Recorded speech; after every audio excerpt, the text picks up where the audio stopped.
नहीं नहीं नहीं नहीं नहीं, नरेंद्र मोदी जी पूरा हिंदू समाज नहीं है, बीजेपी पूरा हिंदू समाज नहीं है, आरएसएस पूरा हिंदू समाज नहीं है। सोमवार को राहुल गांधी खूब गरजे। ये छोटा सा हिस्सा उनके तेवर को बखूबी बयां कर रहा है। राहुल गांधी का संसद में रौद्र रूप दिखा, जिसकी चर्चा तेजी से है।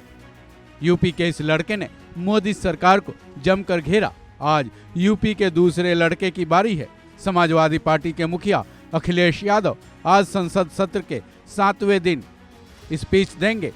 जाहिर है अखिलेश यादव भी सरकार को जमकर घेरेंगे। यूपी के पहले लड़के ने तो इतना परेशान किया कि संसद की कार्यवाही से उनके कुछ अंश तक हटा दिए गए हैं। अब यूपी के इस दूसरे लड़के यानी सांसद अखिलेश यादव मोदी सरकार से क्या क्या सवाल करेंगे, संसद में किन किन मुद्दों को अपनी स्पीच में रखेंगे, जनता के किन मुद्दों को लेकर मोदी सरकार को घेरने की कोशिश करेंगे। संसद के लिए निकलते वक्त जब अखिलेश यादव से मीडिया ने यही सवाल किया तो अखिलेश यादव ने पहले तो कहा कि स्पीच सुनिएगा, उसके बाद उन्होंने और क्या कुछ कहा, सुनते हैं। भी जब बोलूं तो आप सुनिएगा।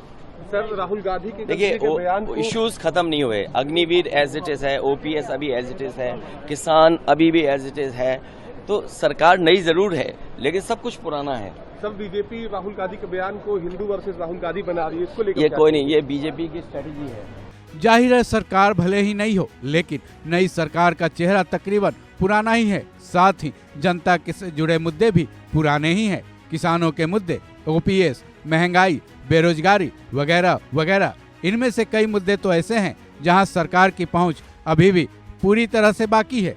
मोदी सरकार पर यह आरोप भी लगते आ रहे हैं कि पिछले 10 सालों में मोदी सरकार ने कई मुद्दों पर बातचीत करने की कोशिश तक नहीं की है। उसे हल कर देने की बात तो दूर की कौरी है।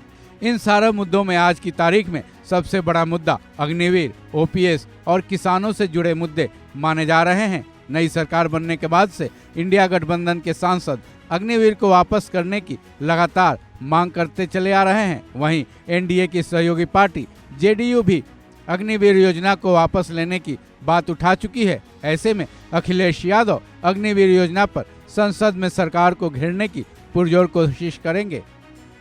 गौरतलब है कि किसानों का आंदोलन जबरदस्त तरीके से हुआ था, जिसका सार्थक हल अभी तक नहीं निकल पाया है। ऐसे में अखिलेश यादव किसानों के मुद्दों पर, खासकर एमएसपी पर मोदी सरकार को घेरने की कोशिश कर सकते हैं। वहीं ओपीएस का मुद्दा भी सालों से यूं ही पड़ा है। इसके लिए कर्मचारी कई सालों से आंदोलनरत हैं, लेकिन सरकार ने इसका भी कोई पक्का हल अब तक नहीं निकाला है।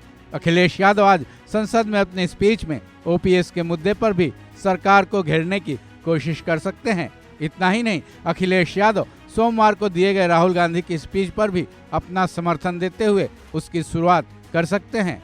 बहरहाल अब देखना यह दिलचस्प होगा, राहुल के बाद अखिलेश संसद में सरकार को कैसे जमकर घेरेंगे। कुल मिलाकर ये तो तय है कि इस बार का विपक्ष अपनी पूरी भूमिका में है और सरकार की परेशानियों को बढ़ाने के फुल मूड में है। इस खबर में बस इतना ही। बाकी अपडेट्स के लिए जुड़े रहें वन इंडिया हिंदी के साथ।